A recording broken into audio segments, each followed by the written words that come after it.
पण आणखीन एक महत्वाची माहिती या संदर्भात आपण पाहणार आहोत. बीडमध्ये काल झालेल्या जिल्हा नियोजन समितीच्या बैठकीमध्ये खडाजंगी झाली.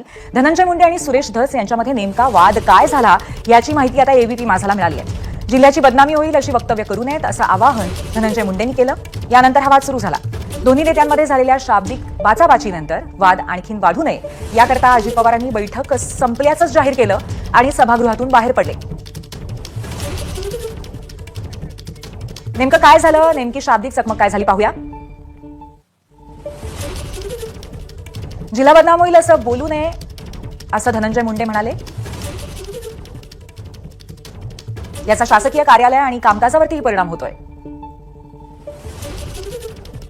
यावरती सुरेश धस म्हणाले, तुम्ही माझ्यावर बोट दाखवताय का? धनंजय मुंडे म्हणाले, मी कॉमन बोलतोय. सुरेश धस म्हणाले, नाव घेऊन बोला. आमची माणसं मारली.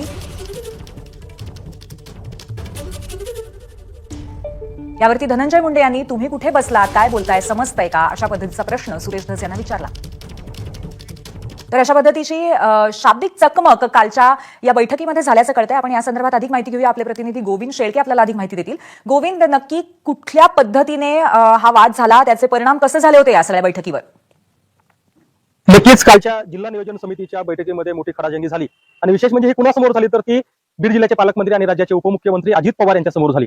अजित पवार यांचा सूर सुद्धा अगदी या बैठकीच्या सुरुवातीपासूनच एकूण अधिकाऱ्यावरती, नेत्यांना हेच सांगण्यासंदर्भात होता की कुठल्याही चुकीचे कामं यापुढे खपवून घेतले जाणार नाहीत आणि जे यापूर्वी चुकीचे कामं झालेत त्याच्यावर सुद्धा कडक कारवाई होईल. आणि हे सांगत असताना धनंजय मुंडे यांनी एक मुद्दा मांडला. धनंजय मुंडे असं म्हणत होते की यातून जिल्ह्याची बदनामी होते, कर्मचारी आणि अधिकाऱ्यावरती दबाव वाढवला जातोय.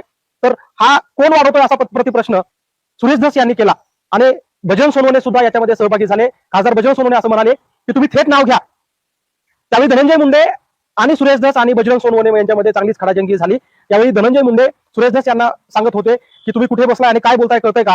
हे सगळं अजित पवार यांच्या समोर घडत होतं आणि त्यामुळे अजित पवार अगदी कटाक्षाने लक्ष ठेवून होते की हे राजकीय नेते खतर मागच्या संतोष देशमुख हत्या प्रकरणानंतर पहिल्यांदाच एका सभागृहामध्ये आले होते. त्यामुळे इथे काहीतरी घडेल अशी अनेकांना चिंता होती. कारण हे राजकीय नेते बाहेर ज्यावेळी एकमेकाबद्दल बोलतात त्यावेळी वैयक्तिक अगदी अंगावर जाणारी विधानं असतात आणि त्यावेळी सभागृहामध्ये ज्यावेळेस आले त्यावेळी सुद्धा ती खडाजंगी झाली, जी खडाजंगी अजित पवारांसमोर झाली. आणि शेवट सुद्धा या बैठकीचा ज्यावेळी धनंजय मुंडे, बजरंग सोनवणे आणि सुरेश धस यांच्यामध्ये शाब्दिक खडाजंगी झाली, त्याचा शेवट सुद्धा या बैठकीच्या सांगताना झाला. कारण अजित पवार उठले आणि थेट बाहेर गेले आणि ही बैठक संपली.